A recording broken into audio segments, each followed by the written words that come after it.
Hello everyone. SSC CGL के GK GS PYQ series में आप सभी का स्वागत है। एक बार आप कंफर्म करेंगे कि आपको मेरी आवाज़ प्रॉपर आ रही है कि नहीं आ रही है। बहुत बढ़िया, चलिए बढ़िया है, आपको मेरी आवाज़ बहुत बढ़िया से आ रही है। चलिए तो देखो यार, आज की वीडियो में हम आपके जीके जीएस के पीवाईक्यू सीरीज हम क्लास 2 करने वाले हैं। यदि आपने क्लास 1 नहीं कर रखा है तो पहले आप क्लास 1 करें, फिर आप इस क्लास 2 में आए, ताकि आपको हर एक चीज़ सीक्वेंस से मिलती रहे, तभी आप समझ भी पाएंगे। देखो मैं एक बार फिर से कंफर्म कर दे रहा हूँ आपको, तो हम इस पूरे सीरीज में आपके 10 क्लास करने वाले हैं, ठीक है। और 10 क्लास में आपके 90 से 95% हम सिलेबस को कवर कर जाएंगे। और इस सीरीज में हम उसी क्वेश्चन को आपके लिए ऐड किए हुए हैं जो आपके एसएससी सीजीएल में सीजीएल 2024 में पूछा गया है। ये चीज़ें हैं। बाकी आपके लिए एक टास्क भी है। वो टास्क क्या है कि मैंने किसी भी क्वेश्चन के नंबर नहीं लिखे हैं कि हाँ जी इस सीरीज में मैं कितने क्वेश्चन कराने वाला हूँ। तो आपको इस वीडियो में आपको ध्यान देना है कि मैं आपको कितने क्वेश्चन कराऊंगा। अगर आपने मुझे सही कमेंट कर दिया कि हाँ आपने इस वीडियो में कितने क्वेश्चन कराए हैं, तो आपको मैं वो पीडीएफ दूंगा जो कि जिसमें उस पीडीएफ के अंदर आपके एसएससी सीजीएल 2024 में जितने भी क्वेश्चन हिस्ट्री से, पॉलिटिक्स से, ज्योग्राफी से, इकोनॉमिक्स से, स्टैटिक जीके या आपका करंट अफेयर्स, सबका अलग अलग सीक्वेंस है। मतलब हिस्ट्री के 100 क्वेश्चन हैं, पॉलिटी के 150 क्वेश्चन हैं, आपके इकोनॉमिक्स के, फिर साइंस के अलग अलग क्वेश्चन का सबका मैंने पीडीएफ बना हुआ है।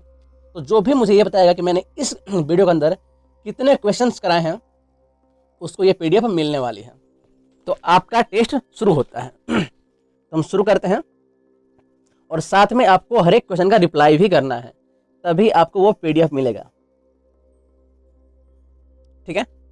चलिए हमारा पहला सवाल है, द्वितीय गोलमेज सम्मेलन में महात्मा गांधी ने निम्नलिखित में से किस दल का प्रतिनिधित्व किया था।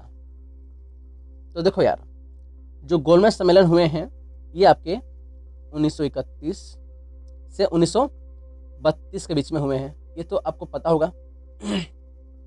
और ये आपके 3 गोलमेज सम्मेलन हुए, 3।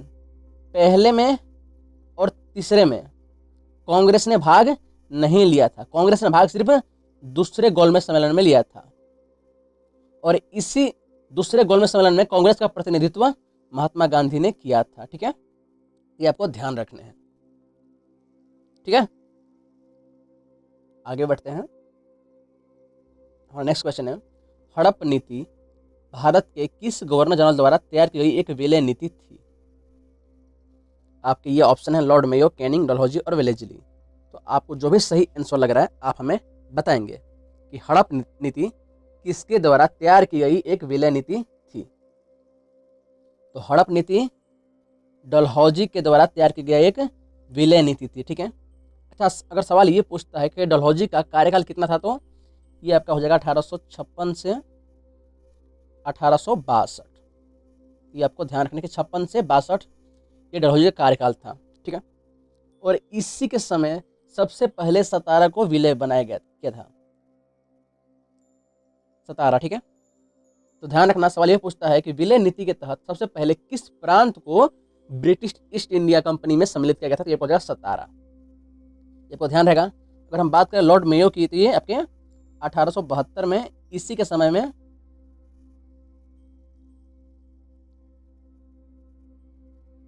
अब किसी के समय में पहली जनगणना शुरू हुई थी।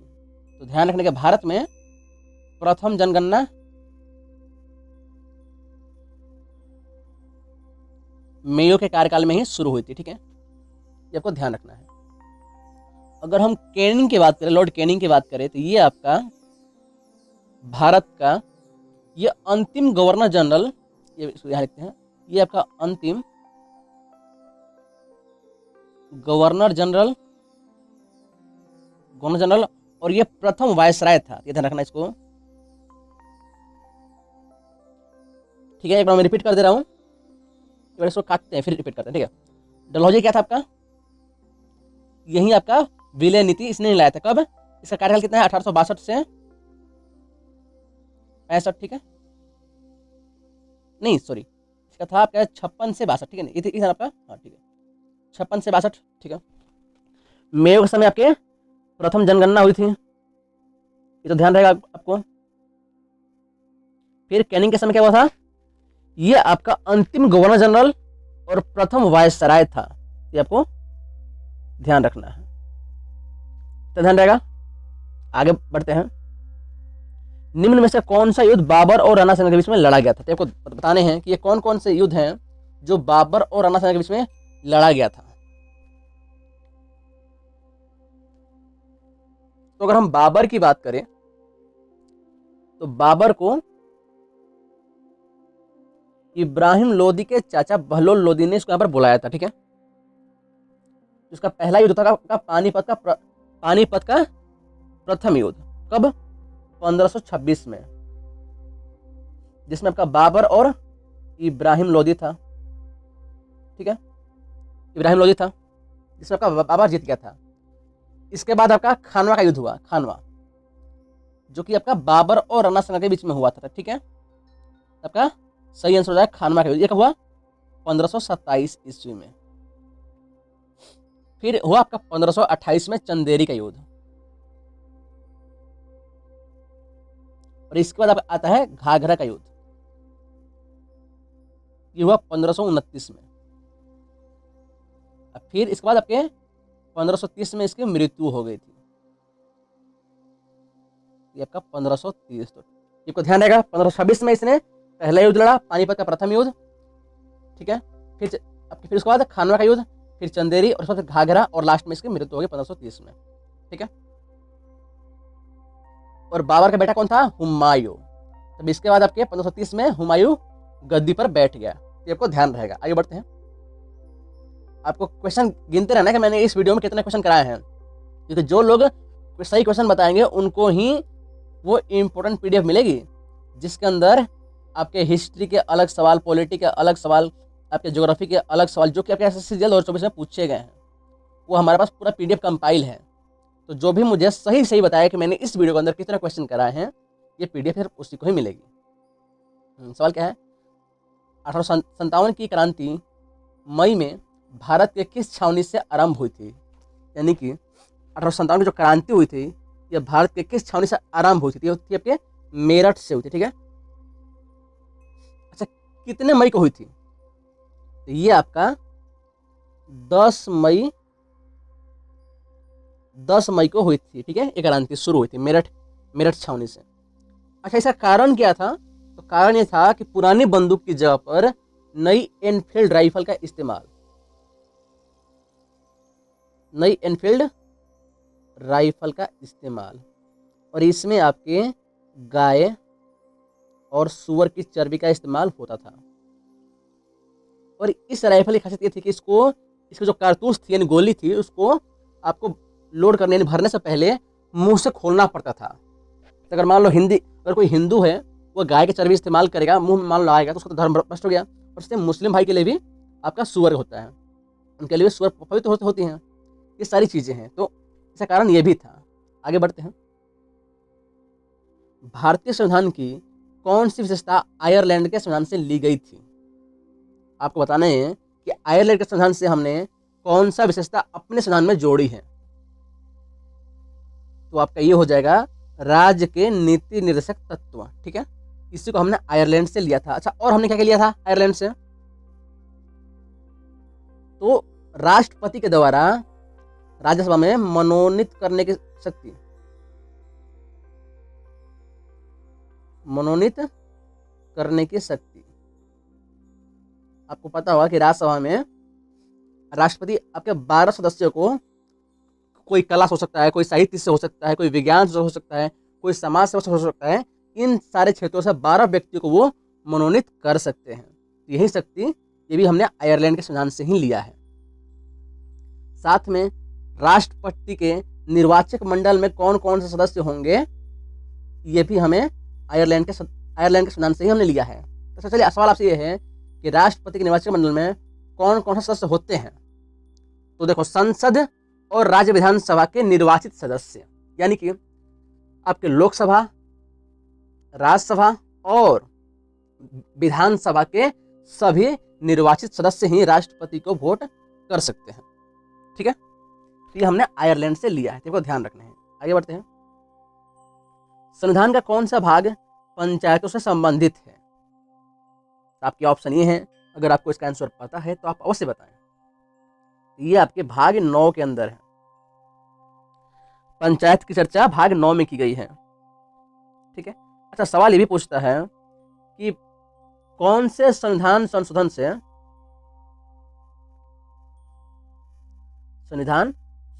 से पंचायती राज को जोड़ा गया हमारे संविधान में, संशोधन। तब ये हो जाएगा 73वां संविधान संशोधन के द्वारा पंचायती राज को, मतलब कि त्रिस्तरीय पंचायती राज को हमारे संविधान में जोड़ा गया। ठीक है, तो आपको ध्यान रखना है। आगे बढ़ते हैं। भारतीय संविधान का कौन सा भाग उपराष्ट्रपति के निर्वाचन से संबंधित है? तो अगर हम साफ बात करें तो उपराष्ट्रपति के पद की चर्चा, ये सारी उपराष्ट्रपति से संबंधित जितनी सारी बातें हैं, इसकी चर्चा कौन से भाग में किया गया है? ये आपका हो जाएगा भाग 5। तो सवाल ये भी पूछता है कि उपराष्ट्रपति का पद की चर्चा किस आर्टिकल में की गई है? तो हो जाएगा 63। ठीक है, 63 में उपराष्ट्रपति के पद की चर्चा। 64 में क्या है? 64 हमें यह बतलाता है कि उपराष्ट्रपति आपके राज्यसभा का पदेन सभापति होता है, राज्यसभा का पदेन सभापति होता है। आपको ध्यान रहेगा। आगे बढ़ते हैं। सुंदरी वृक्ष भारत के किस प्रकार के वनों में पाए जाते हैं? ये आपको बताने हैं कि सुंदरी वृक्ष भारत के किस प्रकार के वनों में पाए जाते हैं। अगर आपने पढ़ा है तो आप इसका हमें आंसर जरूर बताएं। ये आपका हो जाएगा मैंग्रोव वन। ठीक है, मैंग्रोव वन में। अच्छा, हम थोड़ा सा वन की चर्चा कर लेते हैं। ठीक है, एक पेज ले लेते हैं आपके। हाँ, वन, इसका टॉपिक रहेगा आपका वन। हम इसमें वन आपको पूरा खत्म ही कर देंगे। तो देखो यार, वन जो है वो आपके पूरे 6 प्रकार के होते हैं, 6 प्रकार के। ठीक है, पहला कौन है? उष्णकटिबंधीय सदाबहार वन, उष्णकटिबंधीय सदाबहार वन। ठीक है, इसमें क्या होता है कि जहां पर भी जो बारिश है वो आपके 200 सेंटीमीटर से ऊपर होती है। ये आपको ध्यान रखना है। ठीक है, और इसकी खासियत क्या है कि यहाँ के जो पेड़ की जो पत्तियां होती है ना वो चौड़ी होती है, क्योंकि पानी अधिक बरस रहा है। तो पानी तो ऑलरेडी मतलब यहाँ पर तो काफी नमी है, तो पानी कमी तो है नहीं कि पत्तियां शुष्क होंगी। तो यहाँ पर पानी अच्छा है, नमी बढ़िया है, तो यहाँ की जो पत्तियां होती है वो चौड़ी होती हैं। ठीक है, दूसरा कौन सा है? उष्णकटिबंधीय पतझड़ वन। ठीक है,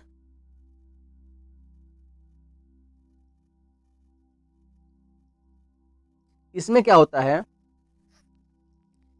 कि 150, यहाँ पर जो वर्षा होती है वो 150 सेंटीमीटर के आसपास होती है। ठीक है, और इसकी खासियत क्या है कि साल भर में एक बार कम से कम इनकी जो पत्तियां हैं वो एक बार गिरती हैं। तीसरा है आपका विषुवतीय रेखीय वन।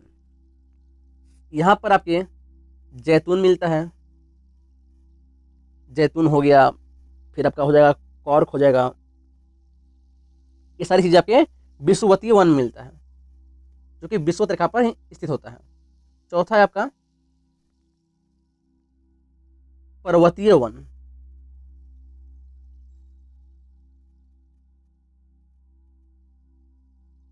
जो कि आपको पर्वतों पर देखने मिलेंगे। इसमें किसी खासियत क्या है कि ये शंकुधारी वन होते हैं, इसकी जो पत्तियां होती है वो शंकुधारी होती है। जैसे आपने अशोक का पेड़ देखा होगा, ये आपके पर्वतीय वन के उदाहरण हैं। बाकी दो भी और भी हैं, एक टेंगा वन होता है और एक टुंड्रा वन होता है, वो उतना इंपॉर्टेंट यहाँ पर नहीं है। तो आपको ये 4 ही ध्यान रखना है कि उष्णकटिबंधीय सदाबहार वन जिसकी पत्तियां चौड़ी होती है, यहाँ पर वर्षा जो है वो 200 सेंटीमीटर से ऊपर होती है। पतझड़ वन जहाँ पर आपके 150 सेंटीमीटर से 150 सेंटीमीटर की वर्षा होती है और इसकी जो पत्तियां हैं वो साल भर में एक बार अवश्य गिरती है। जैतून और कॉर्क को ये हो जाएगा विषुवतीय वन हो जाएगा, और पर्वतीय वन में शंकुधारी पत्तियां होती हैं। ये ध्यान रखा इसको। आगे बढ़ते हैं। पृथ्वी के ऊपरी भाग को क्या कहा जाता है? आप बताएंगे हमें कि पृथ्वी के ऊपरी भाग को क्या कहा जाता है? ताकि वो कहता है स्थल मंडल। ठीक है, स्थल मंडल। अच्छे से खासियत क्या है कि ये आपके जमीन से 8 किलोमीटर से लेकर 18 किलोमीटर के ऊंचाई तक होता है। यानी कि हमारा धरती से लेकर ऊपर आपके 8 से लेकर 18 किलोमीटर के पूरा आपका स्थल मंडल कहलाता है। इसके बाद आता है आपका समताप मंडल, जो कि आपका 18 से 32 किलोमीटर के बीच में फैला होता है। ठीक है, और सवाल ये भी आता है कि वायुमंडल भी वायुयान बोलते हैं इसको, हाँ, जितने भी जहाज हैं एरोप्लेन्स हैं उसके लिए सबसे बेहतर कंडीशन इसी में होती है, समताप मंडल में। ठीक है, वायुयानों के लिए। अच्छा, ऐसा क्यों होता है कि हम समताप मंडल में ही वायुयानों के लिए आदर्श मानते हैं? क्योंकि बादल हो गया, चक्रवात हो गया या आंधी हो गया, ये सभी के सभी आपके स्थल मंडल में ही होते हैं। बहुत कम चांस होता है कि आपके बादल या चक्रवात समताप मंडल में पहुंच जाए, इसलिए वायुयानों के लिए ये सबसे बेहतर कंडीशन होता है। इसके बाद आता है आपका ओजोन मंडल। ठीक है, थर्ड पे है ओजोन मंडल,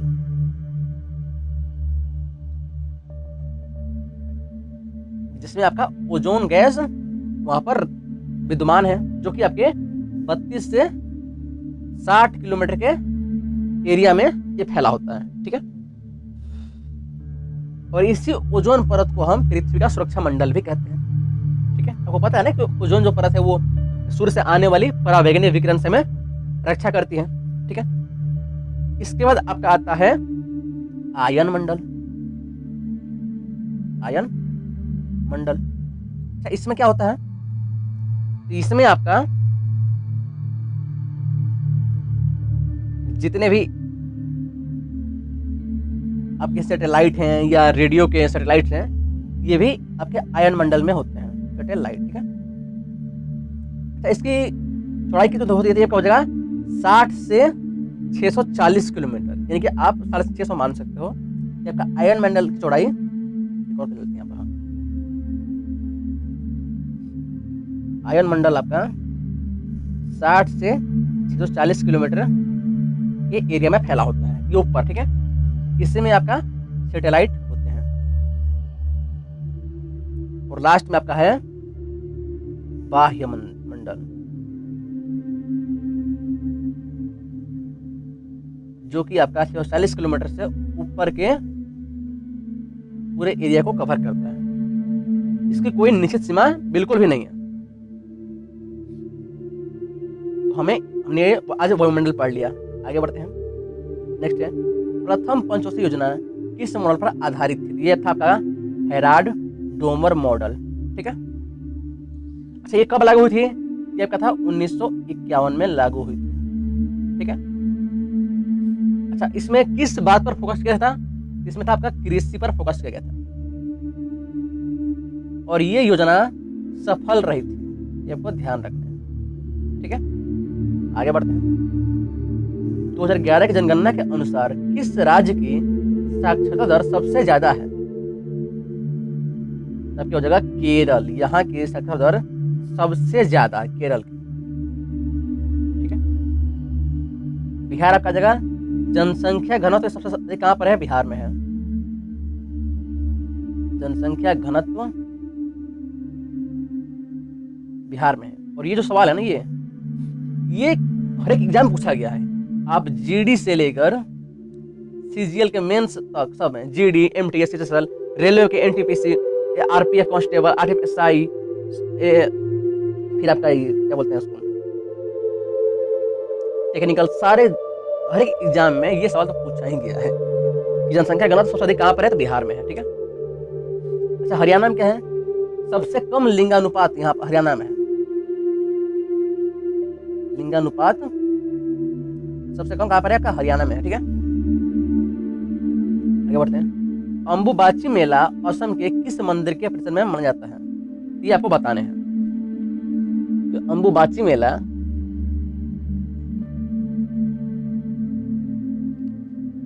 बताएंगे आप।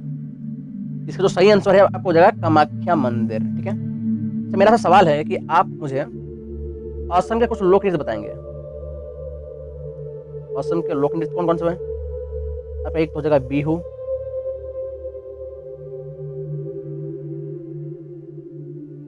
बिछुआ,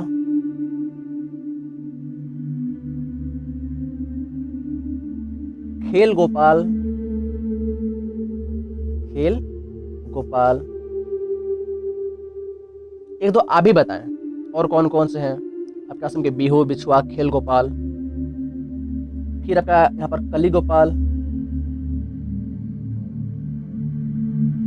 ठीक है, आज के लिए इतना ही अब हो गया। फिर आगे बढ़ते हैं। हॉर्नबिल पर्व निम्नलिखित में से किस राज्य में मनाया जाता है? एक हो जाए हॉर्नबिल आपका नागालैंड का होता है, ये तो पता ही है। अच्छा, नागालैंड के और कौन कौन सा लोक नृत्य हैं? आपका चोंग हो जाएगा, लोक नृत्य चोंग, और चोंग होता है, फिर लीम होता है, लीम, फिर नुरालिम होता है, लीम नुरालिम, ये तो ठीक है। एक और कोई होता है नुरालिम, फिर एक चोंग, फिर खैवा होता है। ठीक है, चोंग, लीम, नुरालिम और खैवा, ये आपके नागालैंड के ये आपके लोक नृत्य हैं, यानी कि फोक डांस, लोक नृत्य। ठीक है, हाँ नेक्स्ट है 1936 में गोदान पुस्तक किसके द्वारा लिखी गई है? ये आपको बताने हैं। ये जो आपके है ये मुंशी प्रेमचंद के द्वारा लिखी गई है। अच्छा, मुंशी प्रेमचंद के और भी कृतियां हमें बताएं। एक तो गोदान हो गया, फिर गबन हो गया, कर्मभूमि हो गया, एक तो आप भी बताएं, कर्मभूमि, फिर रंगभूमि,